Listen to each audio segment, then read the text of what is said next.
All right, y'all, I'm back. Season 2, Episode 2. I'm one half of the Roc the Mic Podcast. I'm your host, CEO, the real CEO. And this episode is going to be a little different. We're going to get into some MVP talk this time. And with the MVP talk, I just wanted to do this different because normally when you hear MVPs or you hear the conversation of MVPs, people usually do it mid-season or after a few games at the beginning of the season so they can kind of get a glimpse of who they think will be the MVP. But I'm going to do this different. I'm going to choose my MVP right now, and we're going to come back in the middle of the season to this clip right here, and we're going to see how my predictions stacked up against what's happening in the middle of the season.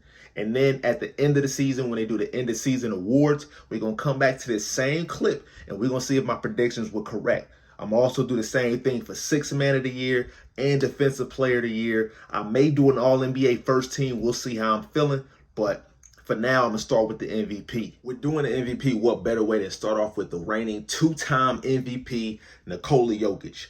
Won back-to-back MVPs, looking to be the first person since Larry Bird in 84, 85, and 86 to win back-to-back-to-back MVPs. Not Drizzy back-to-back, but back-to-back-to-back MVPs.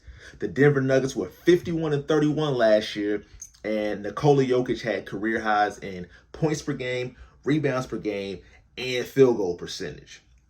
He averaged 27.1 points per game, 13.8 rebounds per game, 7.9 assists per game, and he shot 58% from the field, almost 60%. Just imagine this. He was also top 5 in defensive shares or defensive percentage. So just imagine this. You have a center playing defense, gets a stop.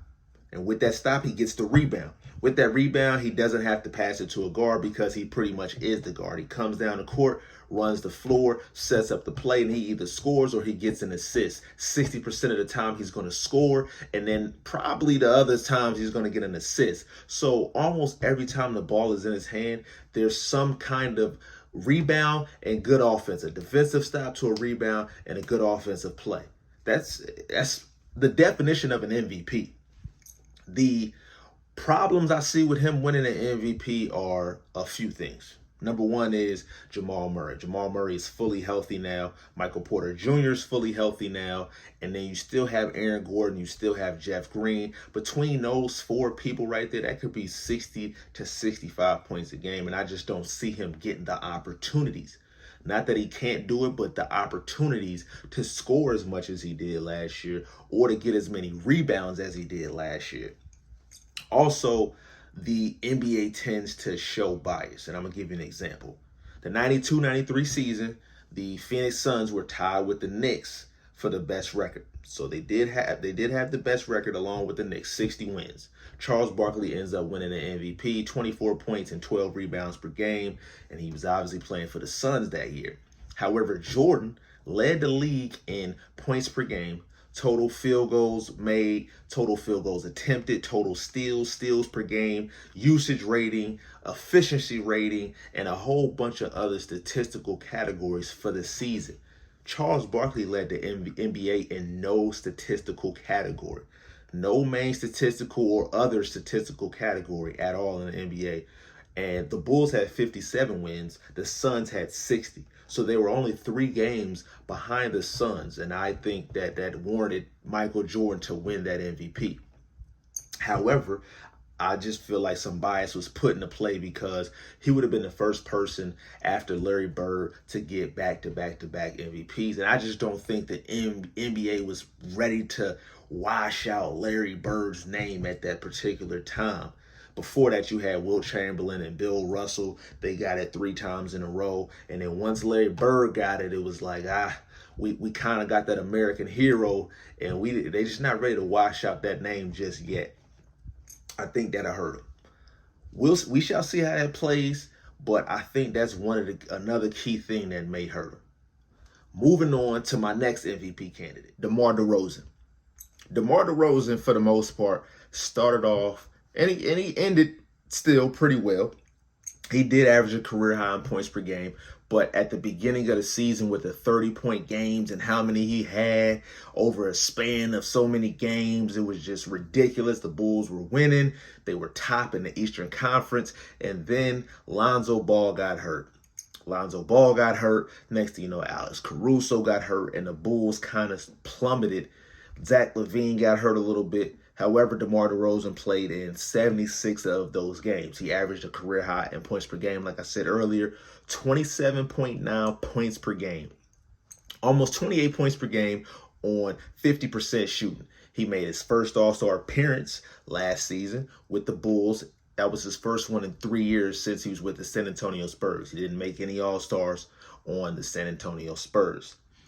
They started the season 25-10. 25-10, and when Lonzo Ball got hurt after the first 35 games, the Bulls finished the season 46-36. That means that for the rest of the season, they went 21-26. My only problem with that is who's really the MVP? If you had DeMar DeRozan going crazy out of his mind, career high in points per game, very efficient at 50% from the field, 28 points a game, but then once Lonzo Ball goes out, now you finish the season 21-26. They ended up squeaking in the playoffs. They played the Milwaukee Bucks. They lost 4-1, and in that series, DeMar DeRozan only averaged 20 points per game on 40% shooting. So not only did the Bulls ended up just plummeting downhill once Lonzo Ball got hurt in the playoffs, I hate to say it, he also showed me the DeMar DeRozan that I already know in the playoffs, which is sometimes he comes up short. I can't classify him as an MVP. He doesn't have my vote. However, I know he will have a great season this year. And with Alex Caruso actually back, Lonzo Ball is still hurt, but then they got Zach LaVine. Vucevic is looking to get him more involved in the offense. I think the Bulls will have a better record this year. We'll see how that all stacks out. Moving on to my next MVP candidate, Joel Embiid. Joel Embiid finished second in MVP voting last year. The Sixers had the same record as the Denver Nuggets at 51-31. He also led the league in scoring. He averaged 30.6 points per game, shot 50% from the field, and also averaged 11.7 rebounds per game. I think one of the key things for Joel Embiid is being healthy. He participated in 66 games last year, which is pretty decent, but being healthy is key. We know he's been missing a lot of games in his whole career, so that's the first start. I think the second start that may hurt him is James Harden. This is his first full season with the Sixers. I don't know if y'all seen those clips with Doc Rivers talking to James Harden saying, hey, I know you basically set up the team, but we need you to be more aggressive. You can actually take shots. And James Harden's excuse last year was he was trying to get Embiid the MVP. I don't remember if you know he said that too. So I think this year we'll see a different James Harden, a more aggressive James Harden, which would translate to wins, but less opportunities for Joel Embiid. And also, I don't know if y'all been watching, but Maxey, he's getting better every year. And I know it's just preseason, but every year he's been getting better. And that's going to translate to the season too, trust me. So again, less opportunities. He also has to stay healthy. But the Sixers look like they could be a 55-56 win season, and anytime you win that many games, the best player on that team does have the chance to be an MVP. Moving on to my next candidate, Giannis Antetokounmpo. I got to make sure I get that right. Also a part of the 30-point per game club last year, 29.9, but I'm going to give you that little edge and say 30 points per game, just round it on up. 11.6 rebounds per game and 5.8 assists per game. He's also a two-time MVP award winner as well, back-to-back on his Drizzy shit. Bucks were also 51-31 last year. Same record as the Sixers, same record as the Nuggets. But Chris Middleton is out. Chris Middleton has been, if you looked at the playoffs last year, he was a key part of that team, and they missed him. I think if they would have had Chris Middleton, they would have made it further. I don't know if they could beat Miami Heat, but I think they would have beat the Boston Celtics if they had Chris Middleton.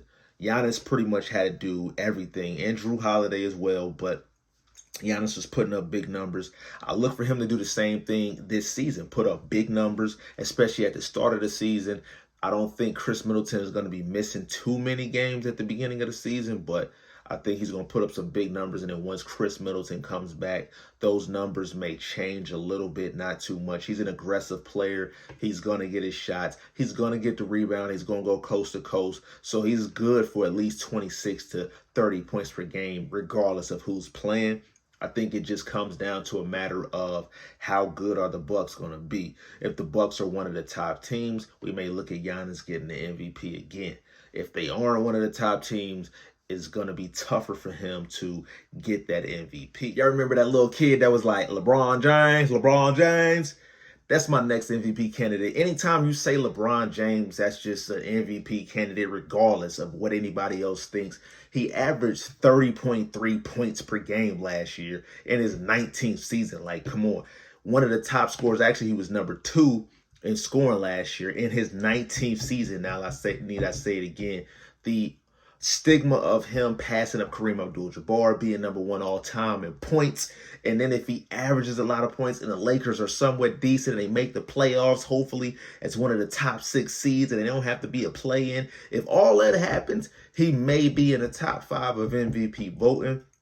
I just don't see him winning MVP for the sake of the fact that I know the Lakers aren't going to be good. So there's no reason for me to even lie and try to pretend that Lakers are going to be, they may be in it for the play-in. I don't see them one of the top 6 teams, or they could sneak in. But Anthony Davis, I don't want to be that person, but he has to stay healthy. Russell Westbrook, I love that guy, and I love the way he plays, and I just want him to play his game. If he plays his game, Lakers will be a lot better off. But Anthony Davis and LeBron James has only been averaging 60 to 65 games since he's been with the Lakers.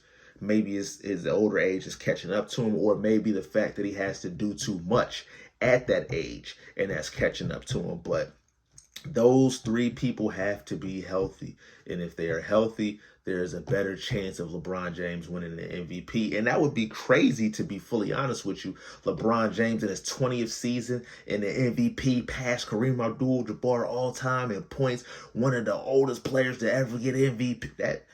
If you put it all together, it sounds good. Me just saying it sounds good. But I don't see it happen. Luka Doncic, pretty much a walking triple-double. Last year averaged 28.4 points per game, 9.1 rebounds per game, and 8.7 assists per game. The Mavs actually had a better record than the Denver Nuggets. They were 52-30. They were 4th in the Western Conference. And Luka Doncic finished 5th in MVP voting, but he was actually nowhere near Nikola Jokic as far as the points for MVP. However, no Jalen Brunson this year. They don't have no Porzingis this year. They do have the addition of Christian Wood. But as far as those points, I think he may average 30 points this year. I'm looking for him to average 30 points, 9 rebounds, and 9 assists. And then after that, it's all on if the Mavs can have that record that'll solidify him as that MVP, that number 1 MVP vote getter. This is actually my front runner for MVP. I just think statistically, and the fact that he's going to need to step up scoring-wise, because they don't have the Jalen Brunson and Porzingis no more, and he's going to need to fill that void. Christian Wood can get you about 18 and 10, but you're still going to miss the points that Jalen Brunson was giving you. I look for him to have 30 points, 9 rebounds, and 9 assists, and he's going to get the MVP. This is my front runner. I'm saying it now, so when we come back to this, there is no ifs, ands, or buts. This is my front runner. I'm going to tell you who my sleeper is now. So my sleeper is Kawhi Leonard. I say Kawhi Leonard because I don't know if y'all seen him, but he's pretty big now. Kawhi's is huge. It's crazy. He's been in the gym. He had a ACL injury, but I think he's going to be good to go. He was playing in the preseason. It looked a little slower, but I think he's going to pick that up. And the fact that the Clippers have Kawhi Leonard, PG-13, John Wall, and then I don't know if y'all seen Zubac, but Zubac been looking pretty nice. He's been looking very athletic, very springy. He's not scared to dunk. Again, I know it's just preseason. I know that, but All this is going to translate into the season. And if the Clippers with that lineup and they can, Reggie Jackson as well, he was getting his confidence up in the playoffs last year. If that team can get 58 to 60 wins, with them healthy, I think they can. So 58 to 60 wins.